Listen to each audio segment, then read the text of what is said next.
de eso, me gustaría comenzar con dos ideas. La primera sería una pregunta, no hace falta que me la contesten, ustedes pénsela entre sí. ¿Qué es un viaje? Y no lo estoy hablando desde un punto de vista filosófico o cualquier cosa rara que se le pueda ocurrir, sino, en verdad, ¿qué es un viaje? Si vamos a la definición, un viaje podemos decir que es ir de un punto A a un punto B. También podemos decir que cada uno de nosotros hace viajes, ¿no? Algunos para visitar a sus nietos, ¿sí? Y a su familia, otros hacen un poquito viajes más largos, otros un poquito más cortos, otros quizás por algo cotidiano, ¿no? Como puede ser ir al trabajo, como puede ser ir a la universidad, otros solamente por aventura, o también por descanso. Otros viajan miles de kilómetros escapando de tragedias, de guerras, de hambre, de violencia. En fin, creo que todos acá, cortos o largos, hemos hecho montones de viajes. Pero de seguro hay un viaje que en cada día, o en un momento en especial del día, es el viaje que más añoramos, el viaje que más deseamos.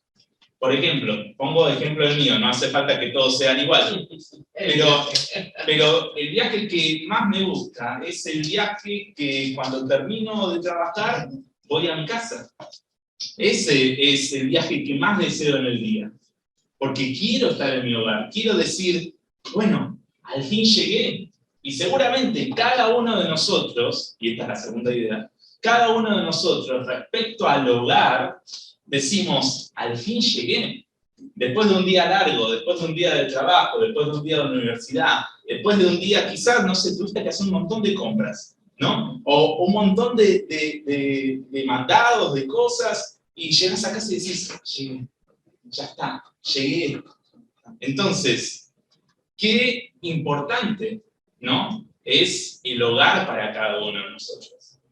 Pero, ¿qué sucedería, ¿sí? Si de un momento al otro, si así de repente nos quitan de nuestro hogar? ¿Qué sucedería si nos quitan, nos echan y nos retienen en otro lugar que no es nuestro hogar? Y mientras tanto, nuestro hogar, nuestra casita, ¿sí?, se destruye. ¿Qué pasaría en ese sentido? Tenemos un ejemplo en la palabra de Dios, que es el pueblo de Israel. El pueblo de Israel, por su rebeldía, fue entregado a sus enemigos, quienes destruyeron la casa de Jehová, quienes destruyeron el lugar de adoración que ellos tenían en su hogar, en su ciudad, y los mantuvieron cautivos en ciudades extranjeras. Ahora, imaginemos, fuera de nuestro hogar, fuera de nuestra casa, fuera del lugar que ellos tenían de adoración a Dios. Lo único que se me ocurre es tristeza. Lo único que se me ocurre es angustia. La verdad es que el pueblo de Dios, el pueblo de Israel, estuvo aproximadamente 70 años fuera de su hogar. Y luego, un día, por el decreto del rey Ciro, les dicen, ¿van a volver? Y no solo eso, sino que les dicen, van a volver y van a poder edificar el templo, la casa de Jehová, el lugar de adoración. Y no solamente eso, porque eran más las bendiciones que Dios tenía para con su pueblo, luego de sufrir tanto, sino que cada uno de los utensilios de oro y de plata que ellos habían perdido, ¿no?, que ellos habían,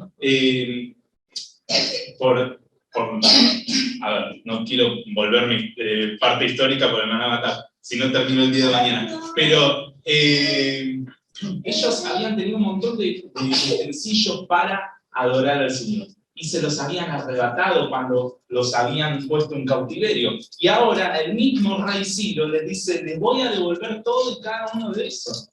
Ustedes imagínense cómo pasó estos israelitas. Pasaron de esa angustia que estaban viviendo, quizás era un día común para ellos, quizás era un día en donde decían, bueno, otra vez estoy en cautividad, otra vez estoy fuera de mi hogar, otra vez no puedo adorarle al Señor en el lugar donde estaba la casa de Jehová. Pero un día dijeron, ¿escuchaste que salió el decreto? ¿Qué decreto? ¿No? Porque nosotros estamos muy tecnológicos hoy con lo que es los decretos y demás, pero en aquel entonces era como de voz en voz, y decían, ¿escuchaste el decreto de los vecinos? Volvemos. ¿Cómo que volvemos? ¿Volvemos? Sí. ¿A casa? Sí, volvemos a casa. Y así hicieron. Entonces todo el pueblo se juntó y eran 42, alrededor de 42.000 israelitas que se habían alegrado y comenzaron a organizar todo. Ustedes imagínense, casi 70 años de angustia, 70 años de tristeza, y pasaron a tener ese momento de alegría, ese momento de decir, voy a decir, llegué a casa, ese momento, luego de tanto sufrimiento, decir, voy a volver a casa. Y imaginemos, comenzaron a organizar todo. Seguramente decían, ustedes los albañiles van a empezar a poner los cimientos. Ustedes se van a encargar de la adoración a Jehová. Ustedes se van a encargar de la comida para esos días. Y todos tenían una tarea. Todos estaban alegres, ¿sí?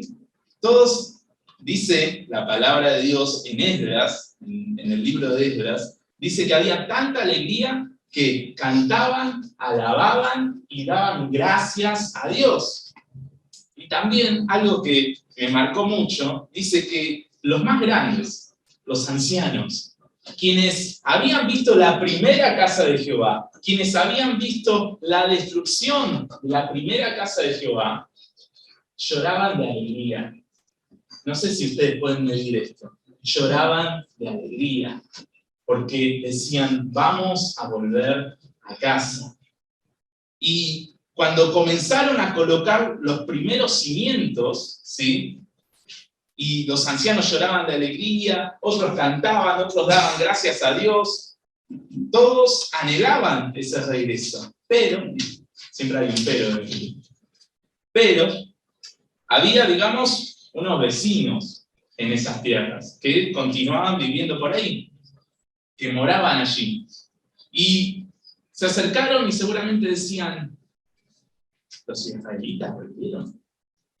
Ellos, otra vez. Mirá, todavía tienen un montón de riquezas, tienen oro, plata.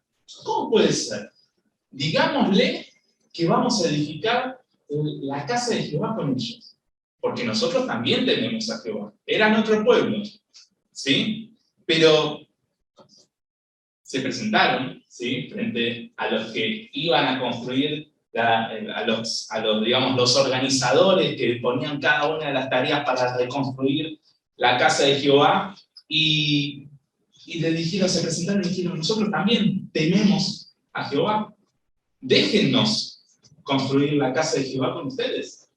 Y seguramente los encargados de la reconstrucción, viendo no solamente el temor de Dios, sino el celo de Dios en cuanto a mezclarse con otros pueblos, y viendo que ese pueblo no es que temía a Dios, sino que decía temer a Dios, pero a la vez tenía a otros dioses, a dioses falsos.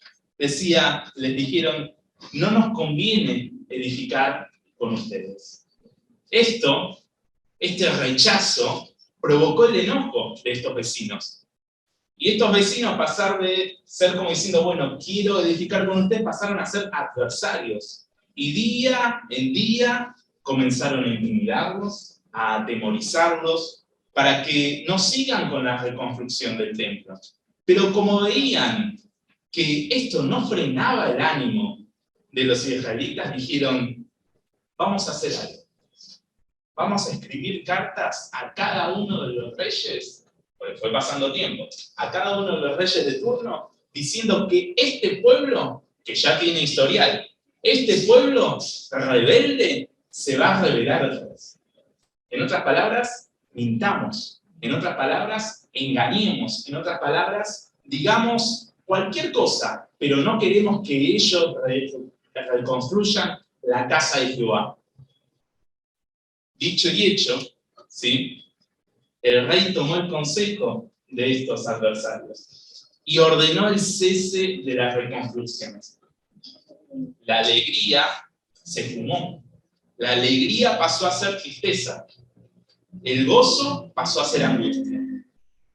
Y como tenemos, no me quiero alargar mucho, como tenemos ya pautado, en el libro de los Salmos existe un grupo de cánticos que se llaman cánticos graduales o cánticos de ascenso, que seguramente se han utilizado cuando el pueblo de Israel subía a Jerusalén desde la cautividad para reconstruir la casa de Dios y adorarla allí. Y los invito a ir al Salmo 120. Salmo 120 dice: a Jehová clamé estando en angustia, y él me respondió. Libra mi alma, oh Jehová, del labio mentiroso y de la lengua fraudulenta. ¿Qué te dará? ¿O qué te aprovechará, oh lengua engañosa? Agudas saetas de valiente, con brasas de negro. Ay de mí, que moro en Mesec y habito entre las tiendas de Cedar. Mucho tiempo ha morado mi alma con los que aborrecen la paz, mas ellos, así que hablo, yo soy pacífico, mas ellos, así que hablo, me hacen guerra.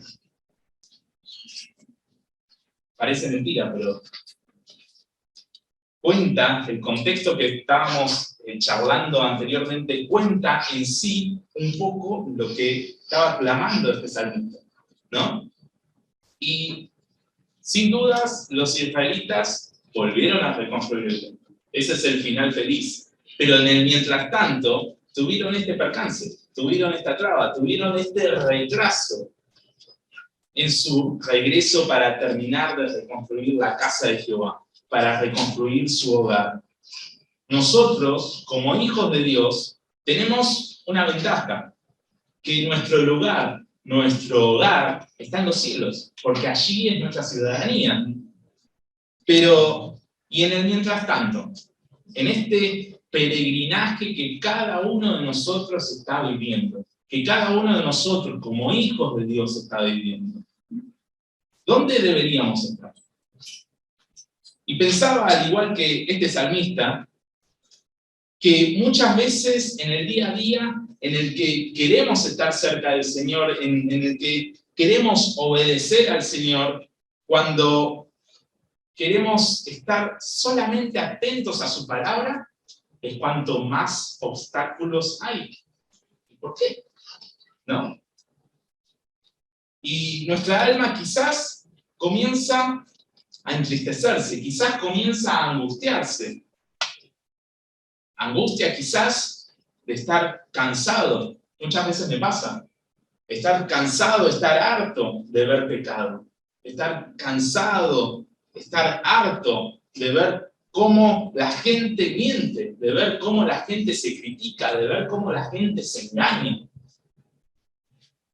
Armando peleas, quizás chismes, el uno con el otro. Y es tanta la inmundicia que a veces me pasa seguido. Y este salvo fue mortal para mí. Que digo, basta, no quiero saber nada. No me quiero ir y me quiero ir. Pero esta es mi angustia, ¿sí? Este es mi tristeza. Y por eso yo me preguntaba y reflexionaba y decía, ¿dónde debería estar yo cuando estoy así? Así que vamos a ver el primer punto, que son, aunque parezca contradictorio, las tres ventajas, hay más, de la angustia. Tres ventajas que podemos sacar en tiempos de angustia. La palabra de Dios es fiel y fuente de bendición, porque el versículo 1 nos muestra esto. Dice, a Jehová clamé estando en angustia, y él me respondió.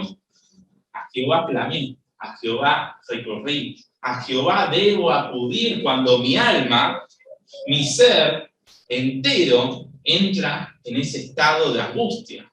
Y no solo porque dice el recorrer, el acudir, sino que también trata otra cuestión que dice, y él me respondió. Entonces, rápidamente vemos las dos primeras ventajas. La primera, el clamar a Dios. El clamar a Dios, no solamente clamar como, bueno, decir, bueno, gracias a Dios, sino clamar a Dios. En un estado de angustia, en un estado de tristeza, nosotros estamos en el fondo, nosotros estamos en el suelo, ¿sí? Y cuando estamos en el suelo, la única chance de que podemos mirar hacia algo es hacia arriba, porque estamos completamente angustiados, ¿sí? Pero el Señor es tan bondadoso con nosotros cada día, ¿sí? Que nos permite esto, clamar a Él. Y como la primera ventaja es clamar a Él, la segunda viene pegadita, porque es el confiar en que Él nos va a responder. Porque quizás lo pasamos muy por arriba, quizás decimos, bueno, el Señor me va a responder. Pero es el Señor el que te va a responder. El Señor, el creador de todo, de toda obra. El creador, no sé, a ver, tu Salvador, mi Salvador te va a responder. Personalmente a ti, personalmente a mí. En ese estado cuando estamos completamente en el suelo. Esas son las dos primeras ventajas. ¿Sí?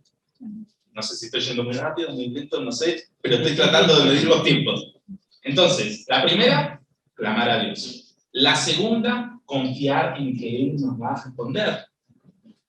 Porque Él oye y atiende nuestro clamor. Muchos, ¿sí? Muchos, y me pasa cuando hay veces que a las personas que no conocen al Señor, uno les dice, bueno, voy a estar orando por vos. Y te dicen, bueno, sí, yo le recé al gauchito aquí, yo la Virgen, y así un montón de dioses falsos. Dioses de papel, dioses de piedra, dioses de mentira, que no tienen ni oído, no tienen ni boca, ni poder tienen. Pero la gente aún así se postra ante esos dioses falsos, ¿sí? Pero nosotros no. Nosotros podemos mirar hacia arriba y decir, el creador de todo me va a responder, porque yo estoy clamando a Él.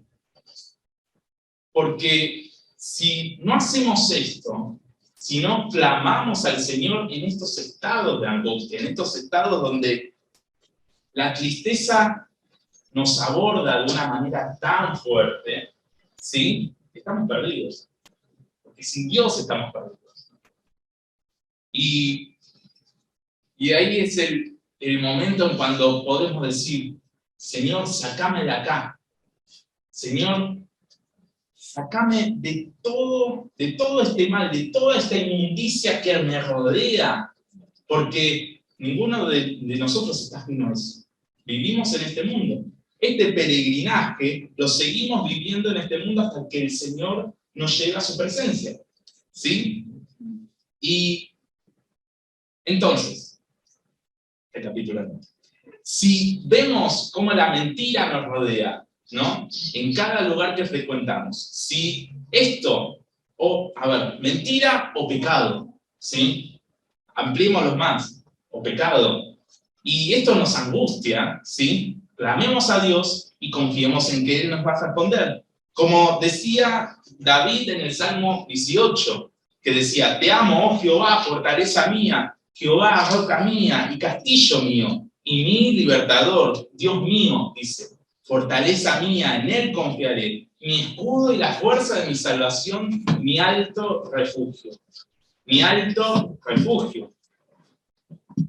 Mi alto refugio. Anteriormente había hecho la pregunta es, mientras tanto, ¿dónde debería estar? Mi alto refugio.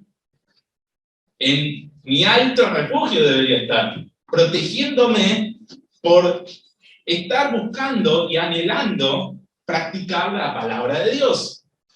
El Señor nos pone en el lugar donde debemos estar, cercanos a Él. Cercanos a ese refugio espiritual que es su palabra. Y esta pregunta de ¿a dónde voy? ¿O a dónde me podría yo refugiar en momentos de angustia, en momentos donde la verdad ya no sé dónde escaparme? ¿Sí? Que el Señor regrese, obviamente. El otro punto del cual cuando daban gracias al Señor y hacían peticiones al Señor, yo me gozaba porque decía, Señor, estás preparando el corazón de cada uno de nosotros, porque es maravilloso como obra el Señor, porque el otro refugio, ¿sí?, en donde nosotros debemos estar, es la iglesia. ¿Sí? Es la iglesia, y no hablo de los muros, no hablo de las ventanas, no hablo del piso, hablo de la congregación de hermanos. ¿Sí?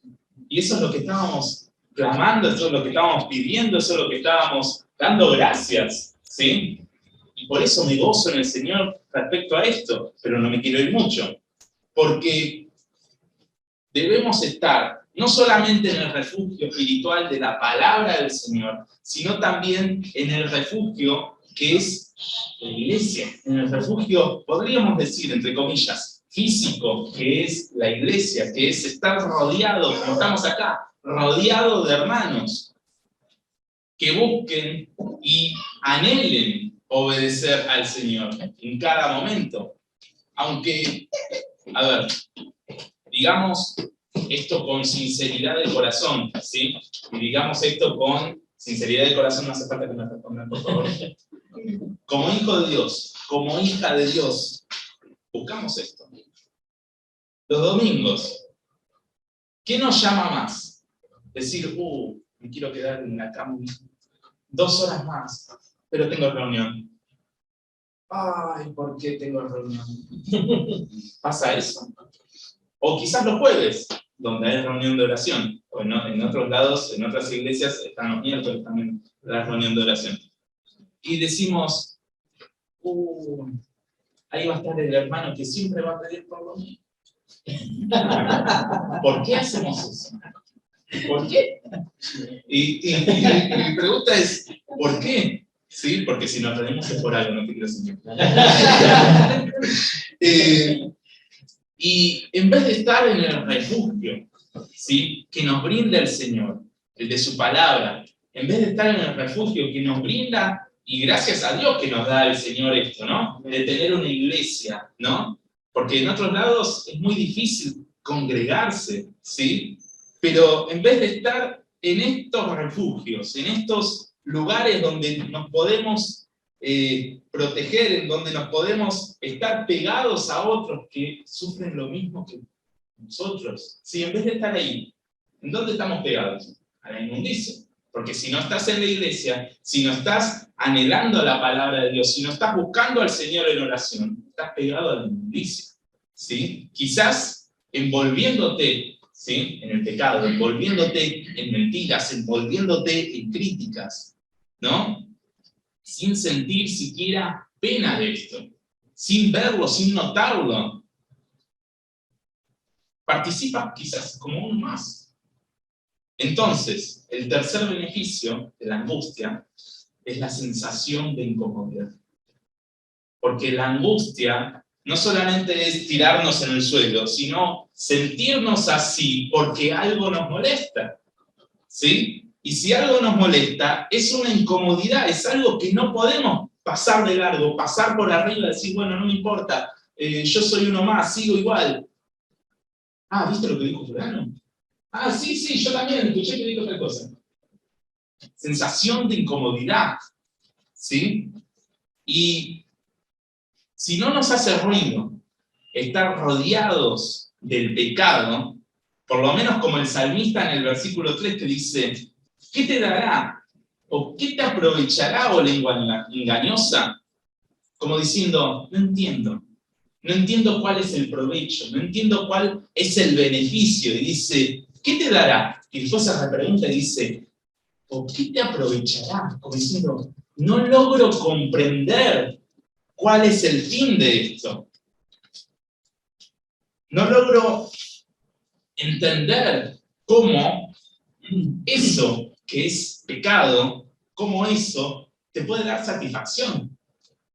Y esa es la sensación de incomodidad. Y ese es el beneficio, ¿no?, de tener esa sensación de incomodidad. Porque si no tenemos esa sensación de incomodidad, es una alerta gigante en nuestra cabeza de que algo está fallando, de que algo estamos dejando pasar por alto.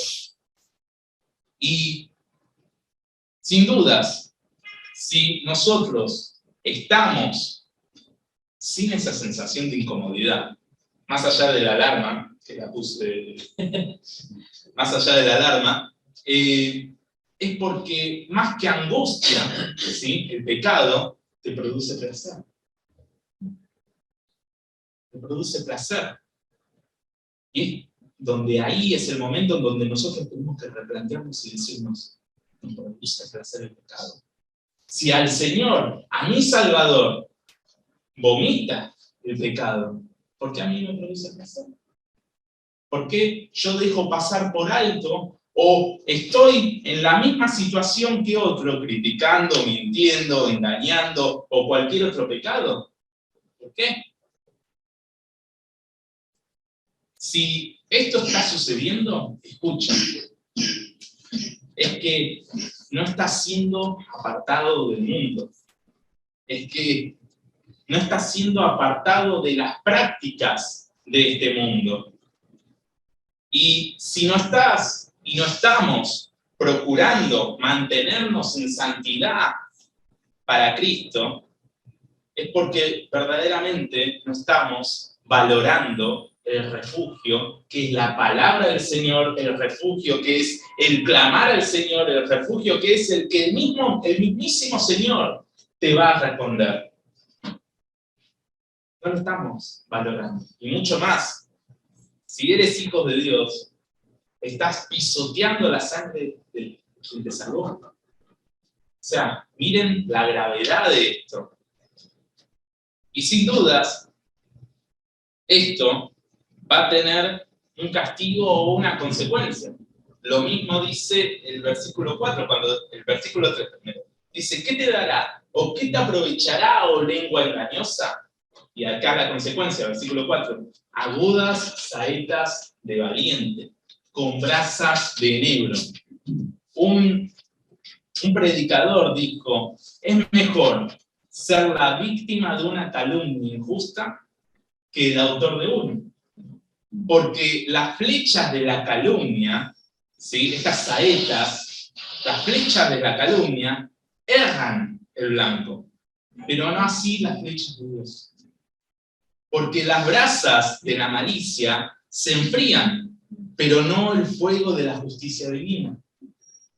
Evitemos el pecado como evitaremos caer al infierno. O sea, esto es sencillo. Si el Señor odia el pecado, nosotros debemos apartarnos del pecado.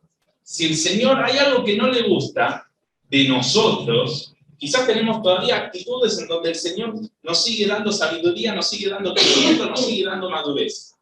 Pero si el Señor nos ha demostrado por su palabra que debemos apartarnos de eso, hagamos el esfuerzo de hacerlo. Decimos, bueno, Señor, sé que vos me vas a dar el poder, sé que vos me vas a dar la valentía para sacar esto de mí, esto malo de mí. Pero si yo me quedo así y digo, bueno, sí, bueno, voy a bailar con los chicos. Y me voy a bailar con los chicos. Y voy a tomar, voy a beber, voy a fumar.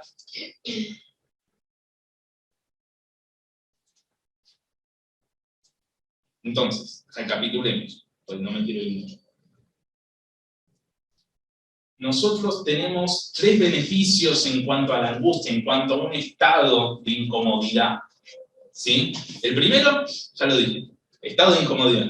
El segundo es que en ese mismo estado de incomodidad, en ese mismo donde ya no queremos saber más nada del pecado, en ese momento donde estamos entristecidos, quizás estamos siendo perseguidos, quizás estamos siendo oprimidos, quizás estamos siendo señalados como los raros, como los santitos, o como lo que sea.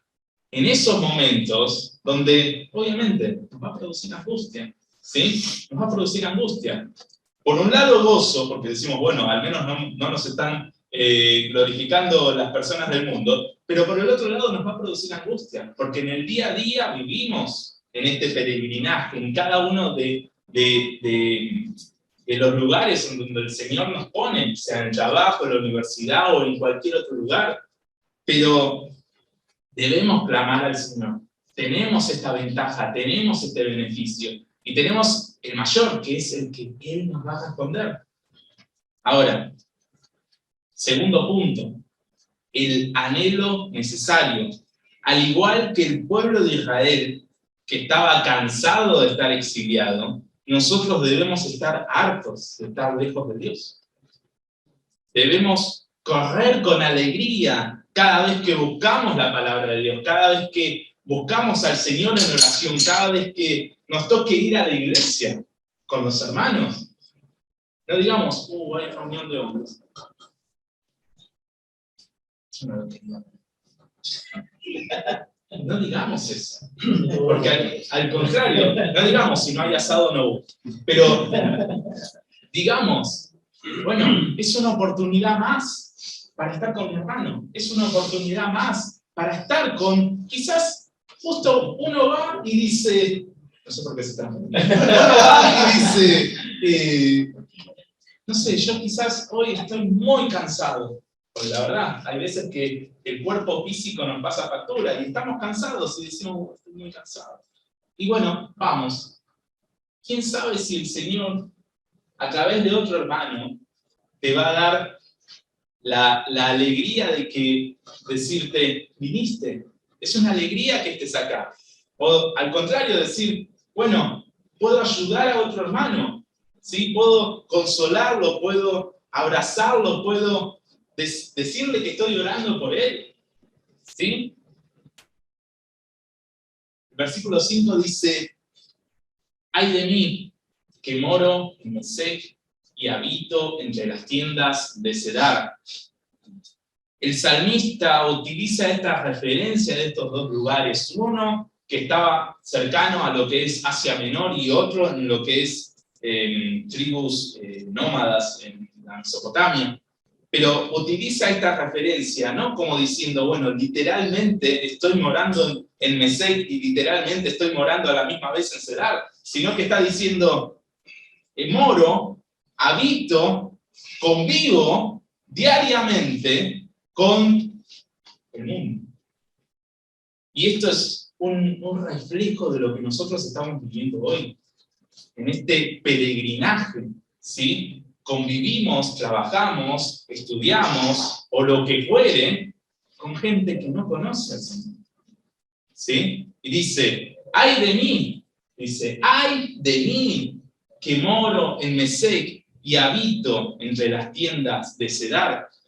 Y, en otras palabras, está diciendo, no quiero más habitar entre los que hacen maldad.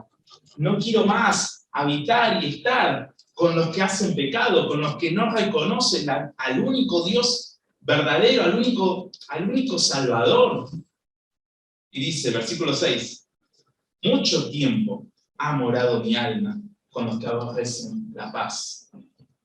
Date cuenta que antes que el Señor haya hecho la obra redentora en tu vida, te haya salvado, mucho tiempo, no importa si fueron 15 años, no importa si fueron 20, 40, 50. Mucho tiempo ha morado tu alma y ha morado mi alma con los que aborrecen la paz. Mucho tiempo. O sea, miremos este mucho tiempo para no volver ahí. Miremos este mucho tiempo para decir, mucho tiempo he estado perdido. No importa cuántos años fueron. Pero el Señor tuvo misericordia de ti, tuvo misericordia de mí, ¿sí? Y nos ha dado al único Salvador para que en el momento que sea de nuestra vida, por la gracia y la gloria del nombre de Dios, es que nos haya sacado, nos haya sacado de esos lugares de guerra, porque dice, mucho tiempo ha morado mi alma con los que aborrecen la paz. Aborrecen la paz, o sea, no estaban tranquilos, aborrecían la paz. Y lo contrario a la paz es la guerra. Ahora, ¿por qué destinamos energías y tiempo de nuestro peregrinaje con los que aborrecen la paz, haciendo igual que ellos? Y no estoy diciendo que debemos apartarnos y debemos hacer acepción de persona y qué sé yo. No estoy diciendo eso. Porque el Señor mismo en su palabra nos dice que, a través de la Gran Comisión, que debemos ir a cualquier lugar, ¿no?, de este mundo, a cualquier rinconcito, predicando y compartiendo el mensaje de salvación del Señor. ¿Sí? Pero la pregunta es en sí, ¿por qué compartimos y disfrutamos del pecado del mundo? ¿Por qué disfrutamos las prácticas de los moradores de Cedar y Mesec? Y hablo quizás desde lo más chiquito, lo más cotidiano, como dice acá el salmista, ¿no? El labio mentiroso, la lengua fraudulenta, el chisme, la crítica. ¿Por qué las practicamos? ¿Por qué estás empedernido o por qué estás empedernida en hablar mentiras? En hablar chismes, en criticar, incluso quizás a tus hermanos. Se fue, a ver, me abrió mal la puerta. No me saludó. No me sonrió cuando me abrió la puerta. No te estoy mirando esto. No, en el desayuno trajo algo horrible, a mí no me gusta. Mirá, dirige tan mal, no lo entiendo, no lo sigo. Y así, críticas, mentiras, chismes. ¿Por qué? ¿Por qué disfrutamos haciendo igual que los que aborrecen la paz? Desechemos este vicio de nuestro peregrinaje. Amemos la paz, amemos la santidad del Señor. No aborrezcamos queriendo hacer la nuestra. Porque si estamos con la redención del Señor, si somos hijos de Dios, ¿sí? Si somos hijos del justo, ¿sí? ¿Por qué buscamos hacer injusticia? ¿Por qué buscamos envolvernos como serpientes haciendo mentiras, chismes? Entonces, ¿cuán necesario es el anhelo de buscar la palabra de Dios? ¿Cuán necesario es buscar al Señor en oración? ¿Cuán necesario es estar pegado a la iglesia, es estar pegado a los hermanos? ¿Cuán necesario? Porque, como dijimos, mucho tiempo pasamos con los moradores de Cedar y Mesec. Mucho tiempo trabajamos, estudiamos, compartimos quizás un colectivo, mucho tiempo estamos con los que aborrecen la paz. Y no estoy diciendo, vuelvo a decirlo, no estoy diciendo esto para odiar a los pecadores. Nosotros tenemos que odiar el pecado, no a los pecadores, porque nosotros mismos somos pecadores. ¿Sí?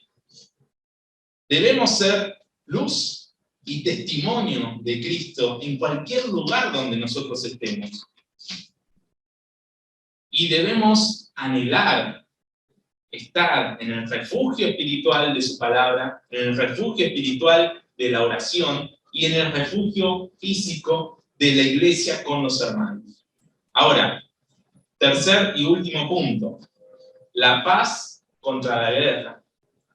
El estar rodeados de la inmundicia de este mundo nos debe hacer anhelar otras cosas, como vimos recientemente, ¿no?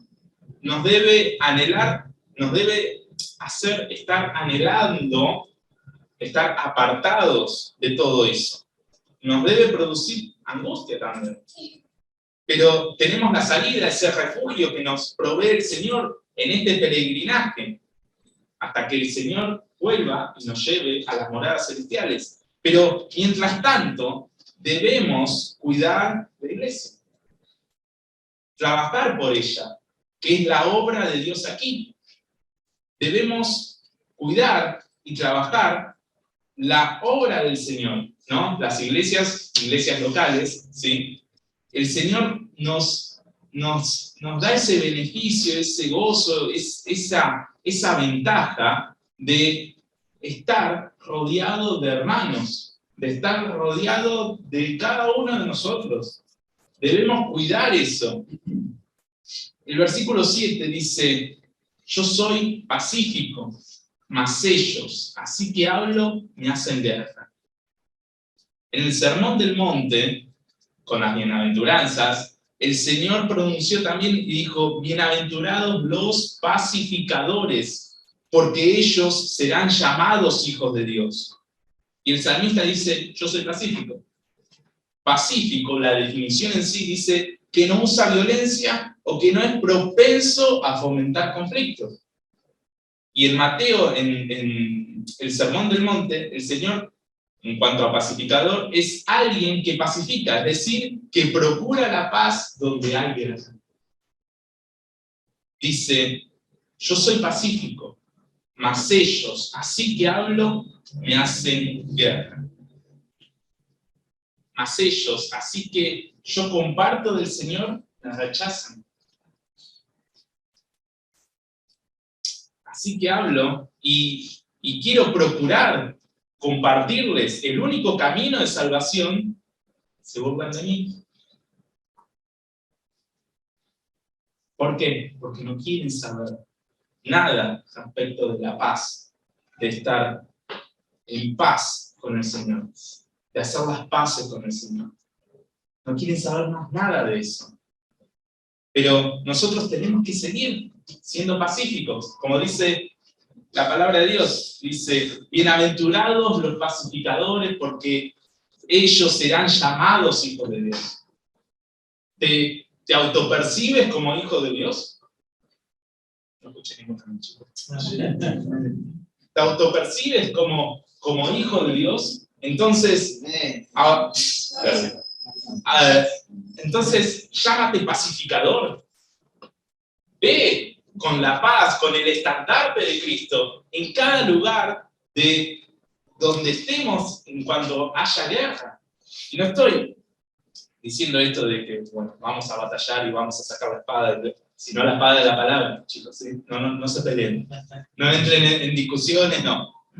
Ahora, debemos procurar, siendo pacíficos, siendo pacificadores, siendo hijos de Dios, debemos procurar hacer y defender la paz, defender como hicieron los israelitas con el lugar de adoración. Y quizás estabas dormido cuando estábamos hablando del contexto y demás, pero quizás me digas, ¿cuándo? ¿Cómo? ¿Cómo que defendieron la paz? Ellos, cuando vinieron los vecinos y les dijeron, vamos a edificar con ustedes, ellos defendieron la paz y dijeron, no nos conviene edificar con ustedes, no nos conviene edificar con ustedes que adoran a falsos dioses, no nos conviene por el celo del Señor y por amor al Señor. Y en estos días es mucho más frecuente el engaño respecto a esto, respecto a las Escrituras, con falsas doctrinas, ¿sí? Doctrinas que no son del Señor, doctrinas que no son de Cristo, doctrinas que son de hombres, ¿sí? Y si algo no es del Señor, entendemos y ya sabemos que es de Satanás.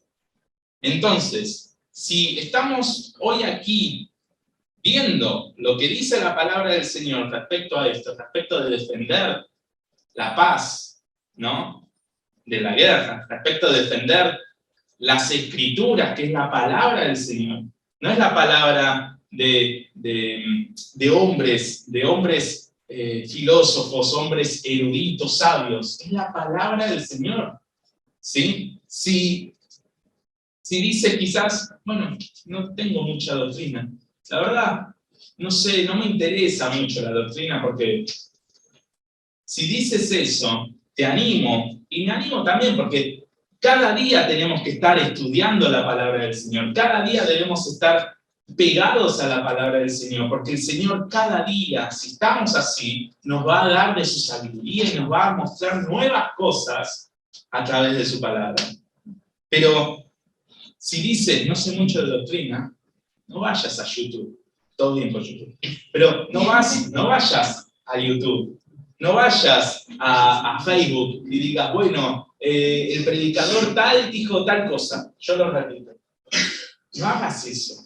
Primero ve a la fuente de bendición, que es la palabra del Señor, y ve el tema que quizás es doctrina o quizás es que vos digas, bueno, quiero estudiar sobre esto, ¿sí? Pero no digas, bueno, solamente leo el libro de los Salmos respecto a esto. No, estudia, ¿sí? Desde Génesis hasta Apocalipsis. Estudia la palabra de Dios completa, porque la palabra de Dios no se contradice. Y si vos ves que algo está contradiciéndose, es porque algo te está faltando en el estudio. ¿Sí? Defendamos la sana doctrina de la palabra de Dios. Y animo, porque hay estudios, y no quiero sumartarlos, pero hay estudios, ¿sí?, que se pueden hacer, ¿sí?, que podemos estudiar, ¿sí? Y es precioso estudiar la palabra del Señor. Es precioso porque no solamente nos da conocimiento, no solamente nos da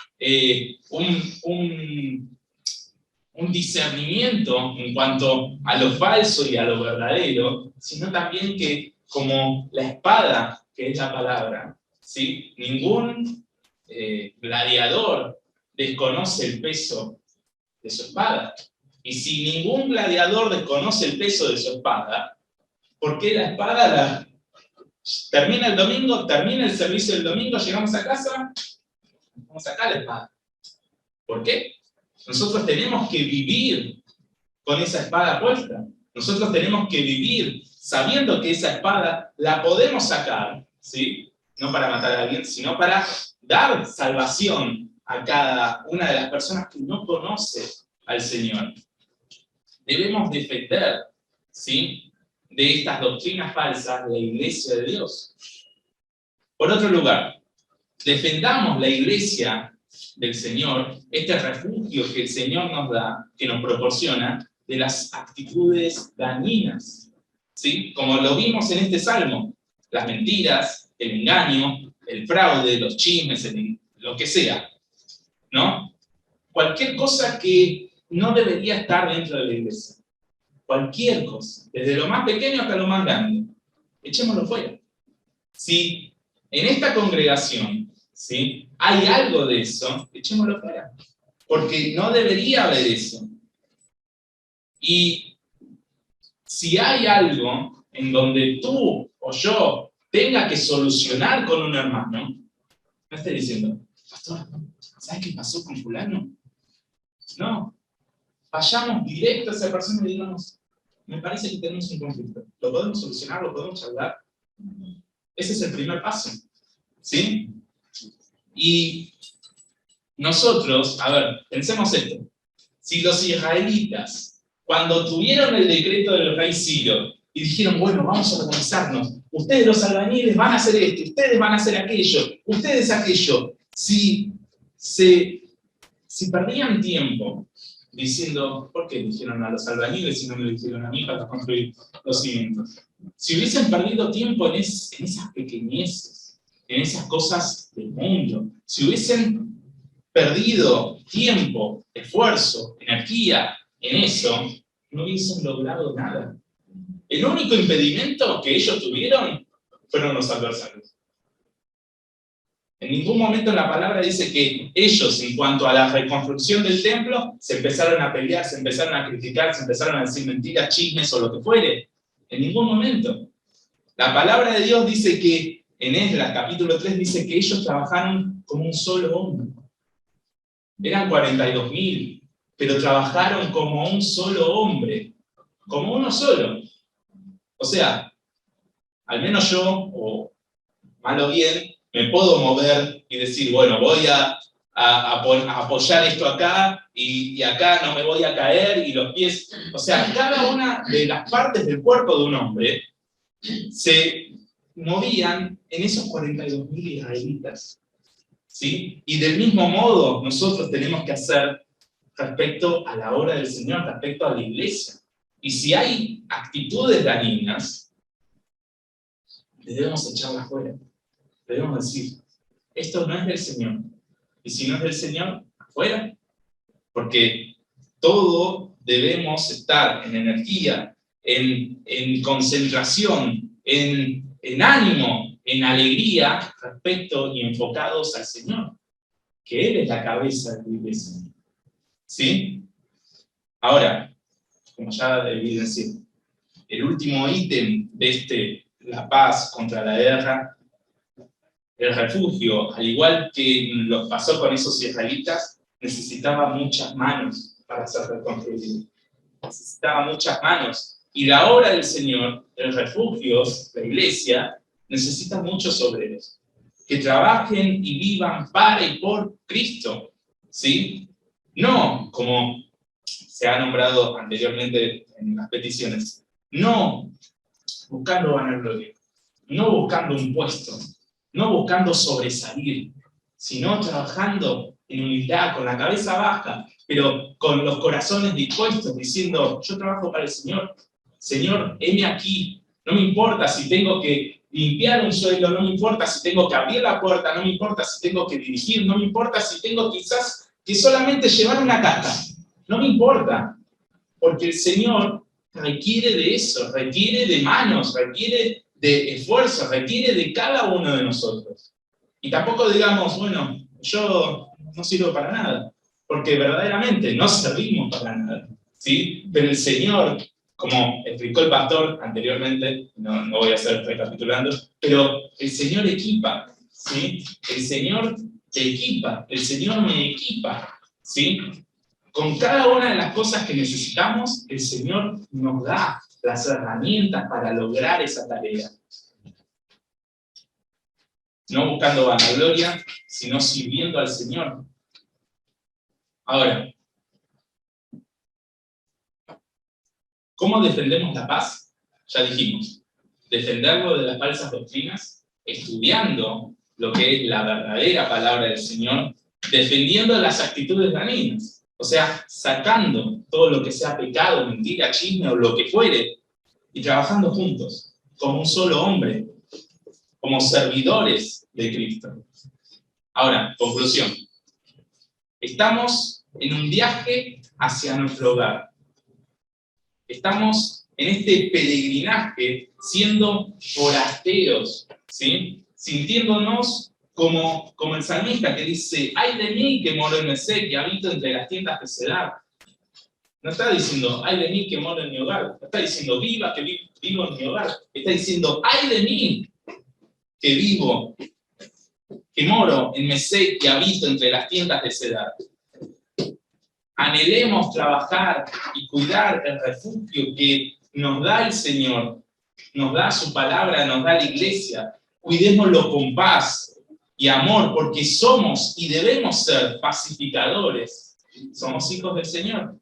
Y si conoces a alguien que no es hijo del Señor, que no se ha arrepentido de sus pecados y por ende no ha sido perdonado, no ha hecho las paces con Dios Padre, hazle entender, compártele la palabra, porque la finalización de su viaje va a ser la muerte. Y no hablo de muerte física, sino muerte espiritual. Porque si esa persona que está a tu lado trabajando, si esa persona que está a tu lado estudiando, si esa persona que quizás está en el colectivo y se te presenta la oportunidad de compartir el Evangelio, esa persona que rechaza el amor del Señor, o quizás nunca antes le han compartido, ¿sí? Esa persona está condenada, ¿sí? Entendamos esto. Están condenados. Hermano, hermana, si en algún punto estamos sufriendo persecución por seguir a Cristo y tenemos angustia, encontremos la paz en este peregrinaje, en este viaje, en que podemos clamar al único que nos va a escuchar, al único que nos va a responder, y Él va a ser nuestro alto refugio, ¿sí? Por otro lado, si no tienes ni angustia ni incomodidad, si sos como uno más de los que están en este mundo, haciendo guerra con el pecado, enciende la alarma, enciende tus luces, porque estás muy lejos del faro que es Cristo y estás sumergiéndote en las profundidades de la tempestad. Te estás alejando del Señor. Enciende tus alarmas. Por último, juntos busquemos que esta iglesia, este refugio de Dios, que nos da el Señor en el peregrinaje, viva y practique la palabra de Dios. Que cada uno de nosotros sea llamado un pacificador, pregonando al gran yo soy y sirviendo y diciendo, heme aquí, Señor. Vamos a ver. Vamos, Señor, te doy gracias, Señor, una vez más, Señor, porque no soy digno, Señor, no merezco nada, Señor, pero tu obra, Señor. Te ruego que esta, que es tu palabra, nos ayude, nos conforte, Señor, si estamos en momentos de angustia, si estamos en momentos en donde no sabemos dónde ir. Valoremos, Señor, lo que es el beneficio que tú nos das con tu palabra, el beneficio que tú nos das con escucharte, el beneficio que tenemos estar rodeados aquí entre hermanos. Ayúdanos a cada uno de nosotros a solo debernos amor y que procuremos tener más amor, más misericordia, más compasión entre nosotros, Señor, para que podamos estar como un solo hombre sirviéndote a ti. En el nombre de Cristo. Amén.